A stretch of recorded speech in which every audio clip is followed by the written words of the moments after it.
الحمد لله رب العالمين والعاقبة للمتقين والصلاة والسلام على سيد الأنبياء والمرسلين وعلى آله وأصحابه الطيبين الطاهرين أما بعد فأعوذ بالله من الشيطان الرجيم بسم الله الرحمن الرحيم ولا تقربوا الزنا إنه كان فاحشة وساء سبيلا صدق الله العظيم. غوث اعظم بمنے بے سرو سامان مددے قبلہ دین مددے کعبہ ایمان مددے بگردہ بے بلا افتاد کشتی ضعیفانی شکستہ رات پشتی بحق کے خواجہ عثمان ہارون مدد کن یا معین الدین چشتی مدد کن یا معین الدین چشتی مدد کن یا معین الدین چشتی. معزز و مکرم سادات کرام و علماء ذوی الاحترام حاضرات سنی اجتماع السلام علیکم ورحمۃ اللہ وبرکاتہ. آئیے ہم اور آپ مل کر انتہائی عقیدت و محبت کے ساتھ اپنے اور ساری کائنات کے مرکز عقیدت انیس بے کساں چارہ ساز درد منداں ہم غریبوں کے غم گسار مصطفیٰ جان رحمت حضور احمد مجتبی محمد مصطفیٰ ارواحنا فدا صلی اللہ تعالی علیہ وسلم کی بارگاہ بے کس پناہ میں جس طریقے سے میں پڑھا ہوں آپ بھی میرے ساتھ مل کر مرد حضرات بلند آواز سے اور عورتیں اپنی آواز میں پڑھیں. الصلاۃ والسلام علیک یا رسول اللہ الصلاۃ والسلام علیک یا نبی اللہ الصلاۃ والسلام علیک یا حبیب اللہ وعلى آلك وأصحابك يا نور الله صلى الله تعالى عليك وسلم. میرے پیارے آقا صلی اللہ تعالی علیہ وسلم کے پیارے دیوانوں اور خاتون جنت رضی اللہ تعالی عنہ کی کنیزوں، آیہ کریمہ کے جس حصے کی تلاوت کرنے کا میں نے شرف حاصل کیا ہے، رب قدیر اس کے متعلق مجھے حق کہنے اور آپ تمامی کو حق سن کر اس پر عمل کرنے اور اسے عام کرنے کی توفیق عطا فرمائے. یہ بات میں پہلے آپ کو وضاحت کے ساتھ بتا دوں کہ دنیا کا یہ دستور ہے کہ جب دوسرے شہروں میں کوئی بیماری پھیلنے لگتی ہے اور اپنے شہر میں بیماری کے آنے کا اندیشہ ہوتا ہے تو حفظ ما تقدم کے تحت پہلے ہی سے شہریوں کو ٹیکے لگائے جاتے ہیں تاکہ ہمارے شہر میں وہ بیماری نہ آنے پائے. یاد رکھیں کسی بھی عنوان پر گفتگو ہو تو اس کا مطلب یہ نہیں ہے کہ سننے والے لوگ اس برائی کے اندر مبتلا ہیں، بلکہ ہم حفظ ما تقدم کے تحت پہلے سے اپنی قوم کو آگاہ کر دیتے ہیں تو دنیا میں دوسری طرف جو ہو رہا ہے وہ ہمارے یہاں نہ ہونے پائے. میرے پیارے آقا صلی اللہ تعالی علیہ وسلم کی کنیزوں، اس وقت پوری دنیا کے اندر خاص طور پر مغربی ممالک کے اندر سب سے زیادہ اگر کوئی گناہ ہو رہا ہے تو اس کا نام زنا ہے. اللہ اکبر. چھوٹے چھوٹے بچے ابھی جنہوں نے اللہ اکبر جن کے ہونٹ بھی ابھی دودھ کے حوالے سے خشک نہیں ہوئے، 8-8 سال اور 10-10 سال کے بچے معاذ اللہ رب العالمین زنا کی ڈگر پر چل چکے ہیں. برطانیہ کی سرزمین پر، امریکہ کی سرزمین پر، افریقہ کی سرزمین پر اور دیگر دوسرے ممالک جو عریانیت کے اعتبار سے مشہور ہے، جو ننگے پن کے اعتبار سے مشہور ہے، وہاں پر ہر دن رات جو ہے وہ لوگ زنا کے اڈوں کو آباد کیے ہوئے ہیں۔ اللہ اکبر۔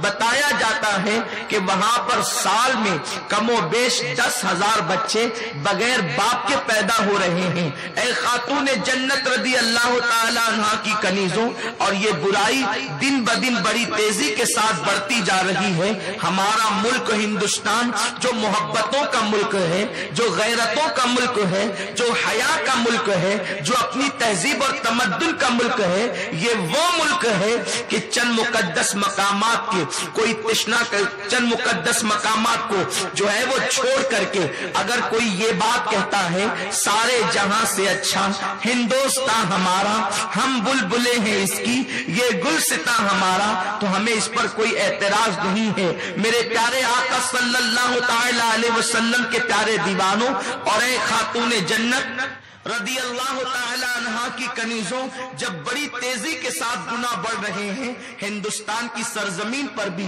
کبھی یہ برائی آ سکتی ہے، یہ برائی جنم لے سکتی ہے، اس لیے کہ لوگ مغرب سے اتنی محبت کرنے لگے، لوگ مغربی تہذیب سے اتنی محبت کرنے لگے کہ مغربی تہذیب ان کو جو دے رہی ہے وہ ساری چیزیں لینے کے لیے تیار ہے۔ اگر شراب کا نام بدل کر کے ہمیں وہ پلایا جا رہا ہے تو مغرب کی بنیاد پر لوگ وہ بھی پیتے جا رہے ہیں، اور یانیت کی طرف لے جایا جا رہا ہے تو مغرب کی بنیاد پر لوگ وہ بھی جاتے ہوئے نظر آ رہے ہیں۔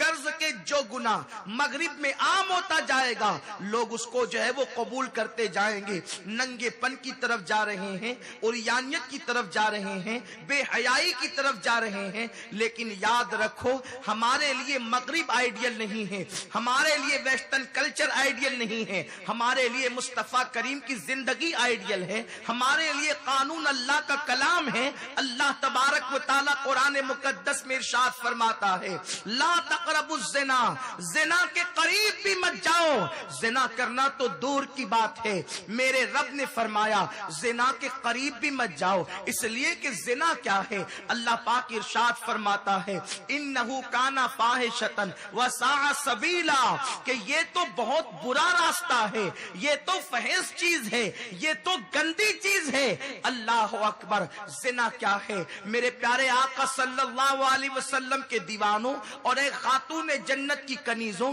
انسان اگر کوئی گناہ کرتا ہے اس کے گناہ کے حوالے سے اللہ تبارک و تعالی کریم و رحیم ہے۔ بعض گناہ ایسے ہیں جو بغیر توبہ کے میرا مولا خود ہی معاف فرما دیتا ہے، لیکن بعض گناہ ایسے بھی ہیں کہ جن کو اللہ تبارک و تعالی توبہ کے بعد معاف کرتا ہے، بعض گناہ ایسے ہیں جن کو معاف نہیں کیا جاتا بلکہ اس کی سزا قبر میں دی جاتی ہے، آخرت میں دی جائے گی۔ لیکن ایک گناہ ایسا بھی ہے انسان اگر وہ گناہ کر لے تو اس کی سزا اس کو بھی ملتی ہے، اس کی سزا اس کے بچوں کو بھی ملتی ہے، حتیٰ کہ اس کی سزا اس کی آنے والی نسلوں کو بھی ملتی ہے۔ اسی گناہ کا نام زنا ہے۔ زنا وہ بدترین جرم ہے جس کی نحوستیں نسلوں تک باقی رہتی ہے، جس کی بے برکتی نسلوں تک موجود رہتی ہے، نسلیں تباہ ہوتی ہے، نسلیں بے حیا ہوتی ہے، نسلیں برباد ہوتی ہے۔ میرے آقا مصطفیٰ کریم صلی اللہ تعالی علیہ وسلم فرماتے ہیں، مشکات شریف کی حدیث کا مفہوم ہے، آقا کریم صلی اللہ علیہ وسلم نے فرمایا جب کوئی مرد یا عورت زنا کے اندر مبتلا ہوتے ہیں تو اس وقت تو ان کا ایمان ان کے سینے سے نکل جاتا ہے اور چھتری کی طرح سایہ فگن ہو جاتا ہے۔ اگر زنا کرتے کرتے ان کو موت آ گئی تو وہ اسی بے ایمانی کی موت مرتے ہیں۔ زمین رب کی بارگاہ میں چیخ چیخ کر کہتی ہے اے اللہ یہ زنا کرنے والے مجھ پر زنا کر رہے ہیں، تو مجھے اتنی قوت عطا کر دے تاکہ میں دو حصوں میں تقسیم ہو جاؤں اور ان کو اپنے اندر دبوچ لوں۔ زنا کرنے کی بنیاد پر انسان کے چہرے کا نور چھین لیا جاتا ہے، زنا کی وجہ سے روزی سے برکت اٹھا لی جاتی ہے، زنا کی وجہ سے عمر کم کر دی جاتی جاتی ہے، زنا کی وجہ سے مہلک امراض میں مبتلا کر دیا جاتا ہے، زنا کی وجہ سے مومنوں کے دلوں سے محبت نکال دی جاتی ہے، زنا کی وجہ سے بے برکتی گھر کو دیکھ لیتی ہے۔ میرے پیارے آقا صلی اللہ علیہ وسلم کی کنیزوں، اسی لیے میرے رسول نے فرمایا، اللہ کا قانون بھی ہے کہ اللہ اکبر، اگر کوئی شادی شدہ مرد یا عورت زنا کریں اور اسلامی ملک کے اندر اگر وہ ثابت ہو جائے تو اس کو جو ہے وہ سنسار کرنے کا حکم دیا جاتا ہے، اس کو پتھروں کے ذریعے سے ہلاک کرنے کا حکم دیا جاتا ہے۔ نزہۃ المجالس کے اندر اللہ اکبر علامہ عبد الرحمن لکھتے ہیں، اگر بندروں میں بھی کوئی بندریا زنا کر لیتی ہے تو بندر بھی اس بندریا کو سنسار کر دیتے ہیں اور اس بندر کو سنسار کر دیتے ہیں۔ میرے پیارے آقا علیہ السلام کے پیارے دیوانوں، مجھے حیرت ہے کہ بندر جیسی مخلوق بھی زنا کو برا جانتی ہے۔ یہ انسانوں کو کیا ہو گیا ہے کہ اب یہ زنا کو فیشن سمجھ کر زنا کی طرف بڑھتے جا رہے ہیں، زنا کو تہذیب سمجھ کر زنا کی طرف بڑھتے جا رہے ہیں۔ اگر کسی کو بندر کہہ دیا جائے وہ اپنے لیے گالی تصور کرتا ہے، لیکن مجھے بتاؤ جسے بندر برا سمجھتے ہیں اس کو تم نے بھی برا نہ سمجھا۔ اتنی عقل و معاف ہو گئی، عقل اتنی بودی ہو گئی، فکر اتنی گر چکی ہے کہ جانور جس سے نفرت کرتے ہیں آج وہ گناہ فیشن کے طور پر ہمارے اندر رائج کرنے کی کوشش کی جا رہی ہے۔ میرے پیارے آقا صلی اللہ علیہ وسلم کے دیوانوں اور ایک خاتون جنت کی کنیزوں، میرے کریم نے فرمایا لا تقربوا الزنا، زنا کے قریب بھی نہ جانا۔ زنا کے قریب نہ جانے کا مطلب کیا ہے؟ یعنی ایسے راستے پر نہ جاؤ جس پر چلنے کے بعد تم زنا کا شکار ہو سکتے ہو، زنا کے اندر مبتلا ہو سکتے ہو، زنا کی تباہی کے اندر گرفتار ہو سکتے ہو۔ اس راستے سے بھی بچو۔ زنا کرنا تو دور کی بات ہے، زنا کے راستے پر بھی نہ جاؤ۔ اب میں مختصراً یہاں وقت میں جتنی گنجائش ہوگی ان ساری چیزوں کا جائزہ لینے کی ہم کوشش کریں گے۔ وہ کون سے راستے ہیں جو انسان کو زنا کی طرف لے جاتے ہیں؟ چونکہ یہ اجتماع خاص طور پر عورتوں کے لیے ہے تو میں زیادہ تر باتیں عورتوں کے حوالے سے عرض کروں گا۔ میرے پیارے آقا صلی اللہ علیہ وسلم کے پیارے دیوانوں، اجتماعی طور پر دلی کی سرزمین پر زنا ہوا، گینگ ریپ ہوا، اللہ اکبر۔ اس وقت کے حالات یہ ہوئے، ملک کا ہر لیڈر بول پڑا، ملک کا ہر رہنما بول پڑا، ملک کا ہر سیاستداں بول پڑا۔ ہندوستانی ناریوں کی عزت غیر محفوظ ہو گئی، ہندوستانی بچیوں کی عزت غیر محفوظ ہو گئی۔ لیکن میں عرض کرنا چاہتا ہوں، لوگ مردوں ہی کو کیوں گالیاں دیتے ہیں؟ یقیناً اس میں مردوں کا قصور ہے، لیکن جب زنا ہوتا ہے اس میں سب سے زیادہ قصور عورتوں کا ہوتا ہے۔ اس لیے کہ اگر عورتیں بن سنور کر گھر سے نہ نکلیں تو انہیں دیکھے گا کون؟ ان کے فتنے میں مبتلا کون ہوگا؟ حجت الاسلام امام غزالی رحمت اللہ تعالی علیہ ارشاد فرماتے ہیں، جو برقع اتنا مزین کیا جائے، جو برقع اتنا سجا دیا جائے کہ برقعے کی سجاوٹ کی وجہ سے لوگ عورت کو دیکھنے لگے یا عورت کی طرف متوجہ ہو، ایسا برقع پہننا بھی حرام ہے۔ اس لیے کہ اسلام میں برقع پہننے کا حکم نہیں ہے، اسلام میں پردہ کرنے کا حکم ہے۔ جو برقع تمہیں بے پردہ کر دے، جو برقع لوگوں کو دعوت نظارہ دے، جو برقع لوگوں کو تمہاری طرف متوجہ کرے، جو برقع لوگوں کو تمہاری طرف آمادہ کرے، وہ برقع نہیں ہے، وہ لعنت کا ذریعہ ہے۔ امام غزالی رحمت اللہ تعالی علیہ نے 800-900 سال پہلے فرمایا کہ ایسا برقع حرام ہے جس کے اندر زینت ہو۔ اب آپ دیکھیں عورتیں کیا زنا کے رستے پر نہ چل پڑی، برقع بھی پہن کر نکلتی ہے، اس میں نگ لگے ہوئے ہیں، اس میں سجاوٹ ہے، طرح طرح کی بناوٹ ہے۔ برقع اس کا نام نہیں ہے، برقع وہ ہوتا ہے جو اگر جوان پہن لے تو پتا بھی نہ چلے کہ یہ بوڑھی ہے کہ جوان ہے، گزرنے والی گزر جائے، اس کی جسم کی ساتھ تو بھی پتا نہ چلے۔ ایسے برقعے ہونے چاہیے۔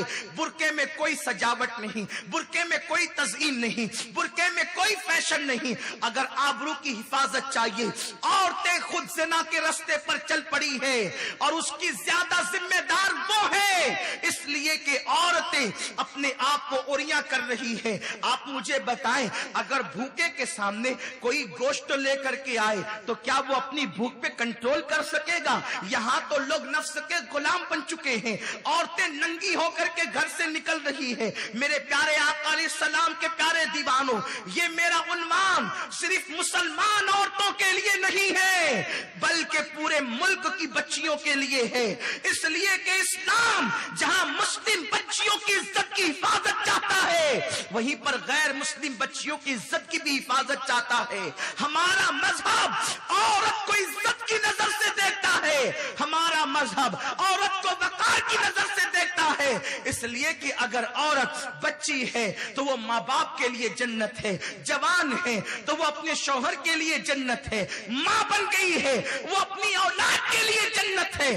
عورت کا ہر روپ جنت ہے. میرے پیارے آقا صلی اللہ علیہ وسلم کی کنیزوں، تو میرے رب نے فرمایا زنا کے قریب نہ جاؤ، تو برقعے کو فیشن بنا کر دعوت نظارہ دیا جا رہا ہے. اس کے بعد عورتوں کے کپڑے اتنے تنگ اور چست ہو چکے ہیں، اتنے باریک اور پتلے ہو چکے ہیں کہ اللہ اکبر، باریک اور پتلے پتلے لباس پہن کر عورتیں کپڑا پہن کر بھی ننگی ہے. یہ بھی زنا کے قریب جانے کے راستہ ہے، یہ بھی زنا کی طرف لے جانے والا راستہ ہے. میرے آقا علیہ السلام کے فرمان کا مفہوم ہے کہ جس کا ایمان جتنا مضبوط ہوگا وہ عورت اتنا موٹا کپڑا پہنے گی، اور جو جتنا باریک اور پتلا کپڑا پہنے گی اس کا ایمان اتنا کمزور ہوگا.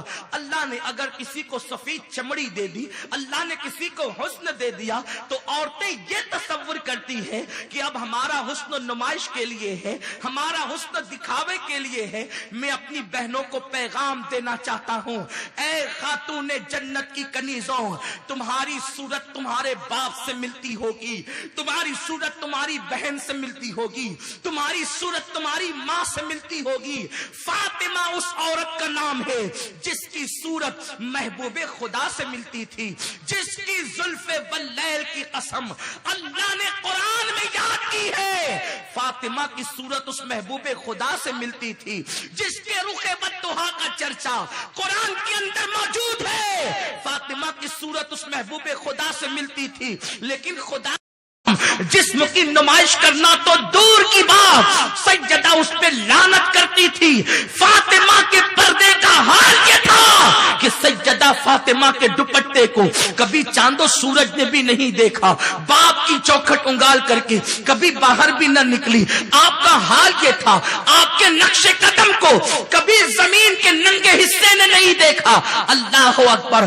آج عورتوں کو کیا ہو گیا ہے؟ خاتون جنت کی کنیز ہونے کا دعویٰ کرنے والیاں باریک اور پتلے لباس پہن کر، کوئی ساڑی پہن رہی ہے، کوئی گھگرا اور شرارہ پہن رہی ہے. یہ اسلامی لباس نہیں ہے. اسلامی لباس تو وہ ہے جو پورے جسم کو ڈھک لے، اور لباس کہتے ہی اسے ہیں جو چھپا لیتا ہے، جو چھپا نہ سکے، جو ننگا کر دے، وہ لباس نہیں ہے. اس لیے لباس پہنو. لباس اسے کہتے ہیں جو جسم کو چھپاتا ہے، جو وجود کو چھپاتا ہے، جو جسم کی ساخت کو چھپاتا ہے. میرے آقا مصطفیٰ کریم رؤوف الرحیم صلی اللہ تعالی علیہ وسلم نے ارشاد فرمایا، جو عورتیں باریک اور پتلے لباس پہنتی ہیں ایسی عورتیں جنت کی خوشبو سے بھی محروم کر دی جائے گی. جن عورتوں کے سروں پر پتلے پتلے دوپٹے ہیں ایسی عورتیں جنت کی خوشبو سے محروم کر دی جائے گی.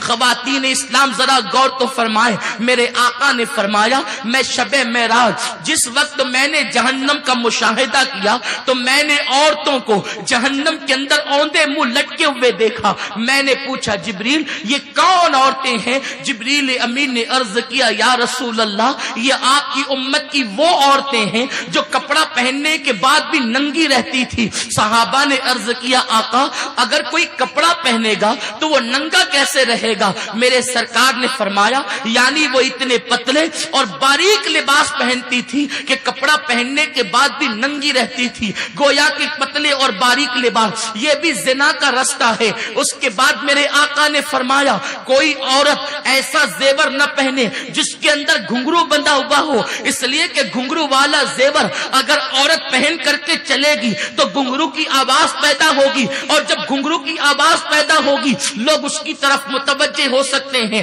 یہ بھی گویا کہ زنا کا راستہ ہے۔ پھر میرے آقا نے فرمایا عورت اپنے جسم پر خوشبو لگا کر باہر نہ نکلے، اس لیے کہ جب عورت خوشبو لگا کر باہر نکلے گی تو لوگوں کی ناک میں اس کی خوشبو آئے گی تو لوگ اس کی طرف متوجہ ہوں گے، یہ بھی زنا کا رستہ ہے۔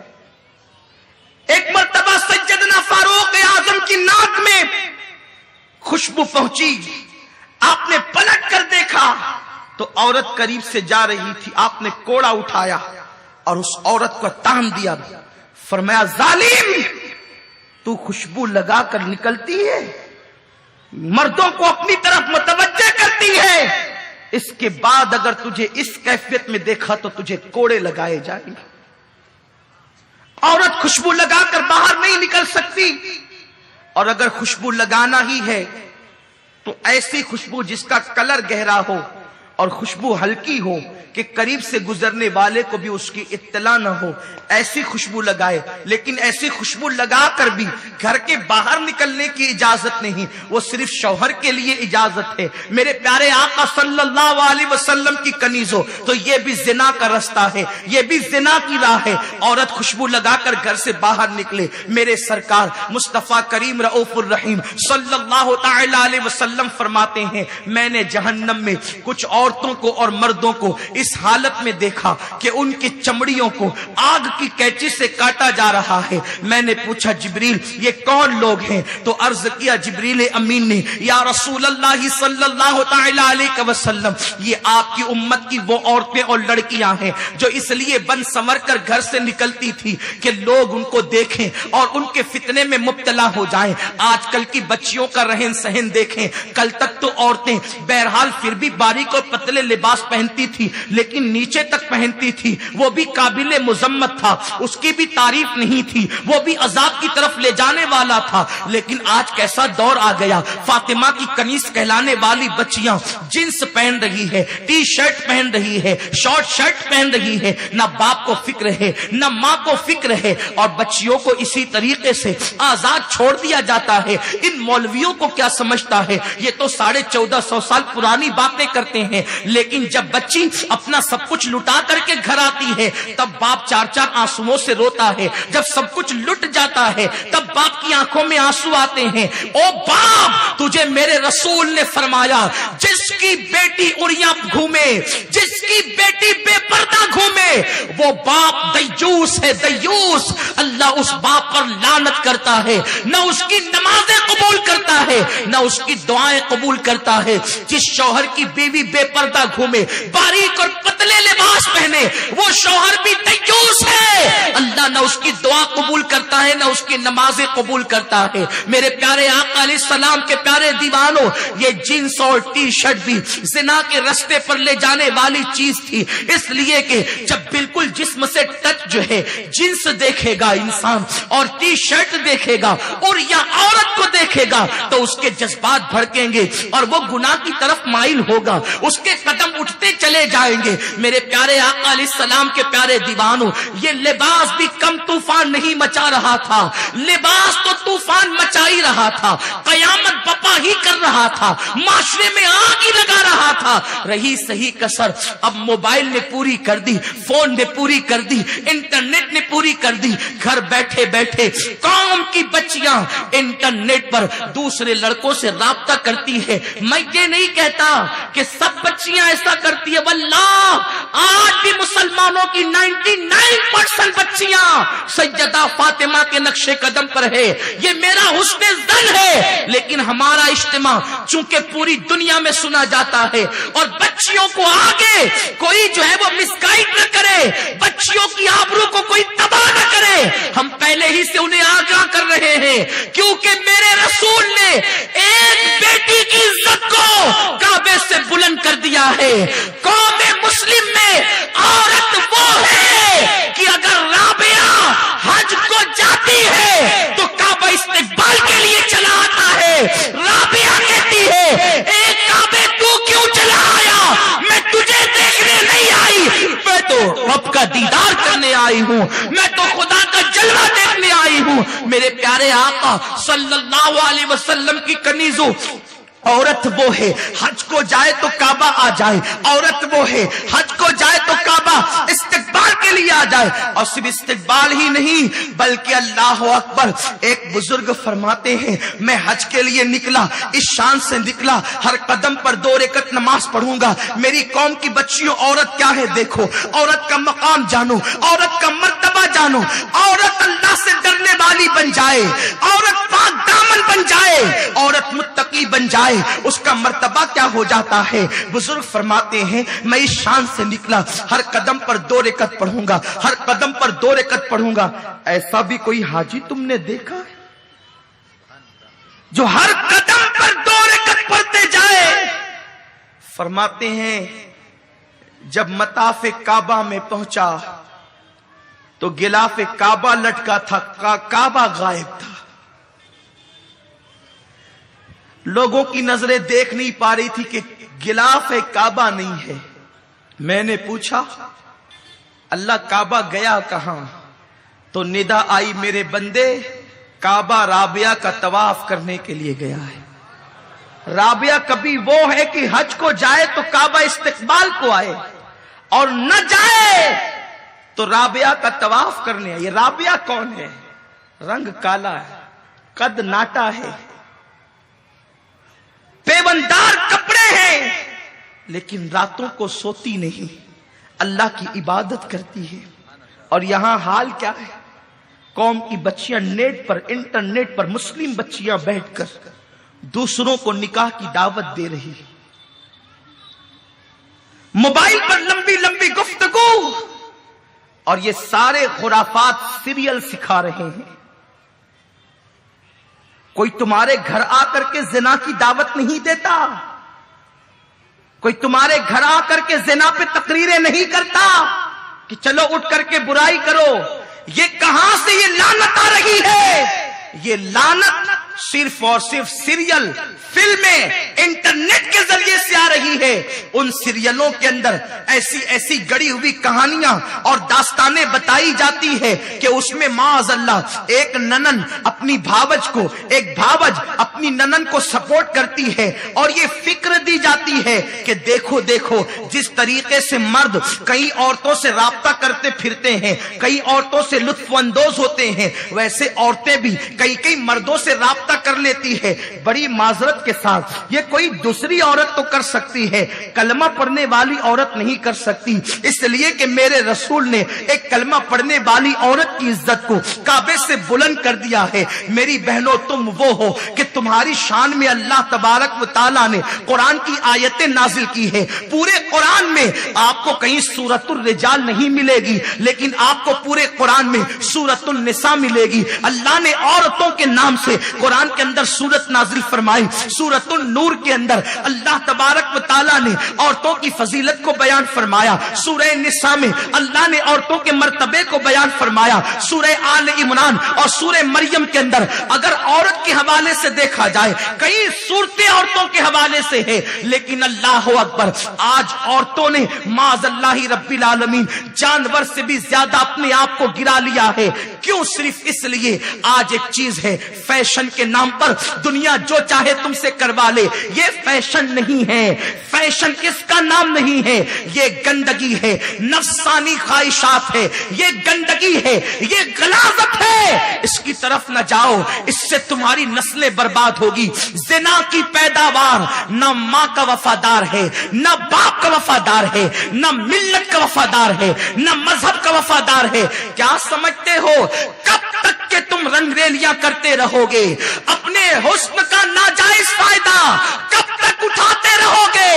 جب تک جوانی ہے تبھی تک نہ، لیکن یہ جوانی 16 سال سے لے کر 40 سال کے درمیان ہوتی ہے، اس کے بعد جوانی چھین لی جاتی ہے دنیا کے آوارہ مردوں پر، لالچ کی بنیاد پر، کبھی زیورات کی لالچ، کبھی بائک پر گھومنے گھمانے کی لالچ، کبھی لمبی کاروں کی لالچ، کبھی دولت کی لالچ۔ عورتوں کو مرد لالچ دے دے کر کے، محبت کے بلند بانگ دعوے کر کر کے تمہارے لیے یہ کر دیں گے، تمہارے لیے وہ کر دیں گے، تمہارے لیے ایسا کر دیں گے، تمہارے لیے ویسا کر دیں گے۔ قوم کی بچیاں بھولی ہوتی ہے، عورتیں نادان ہوتی ہے، اپنے مستقبل کا فیصلہ کر نہیں پاتی، محبت کے جھانسوں میں آ کر کے وہ ان نفس پرستوں کے پیچھے چل پڑتی ہے۔ لیکن ان مردوں کا حال بالکل اس طرح ہوتا ہے جیسے باغ میں کھلے ہوئے پھول پر بھورا آ کر بیٹھتا ہے تو پھول کو یوں لگتا ہے یہ مجھ سے پیار کرتا ہے،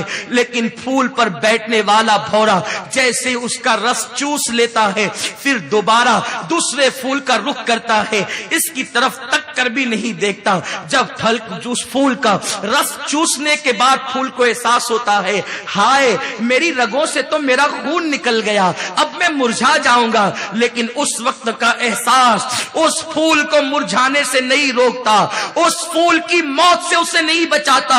اے میری قوم کی بیٹیوں، اے کنیزان فاطمہ، اے زینب کی شہدائیوں، اسی طرح آج کل کے مردوں کا حال ہے کہ گل پر جس طرح بھورا رنگ چوس کر کے رس چوس کر کے بھاگ جاتا ہے، اسی طرح عصمتوں کو لوٹ کر کے یہ مرد پھر کسی دوسرے کی تلاش میں نکل جاتے ہیں، ساری زندگی آنسو بہا کر، قوم میں رسوا ہو کر، تمہیں کچھ نہیں ملتا۔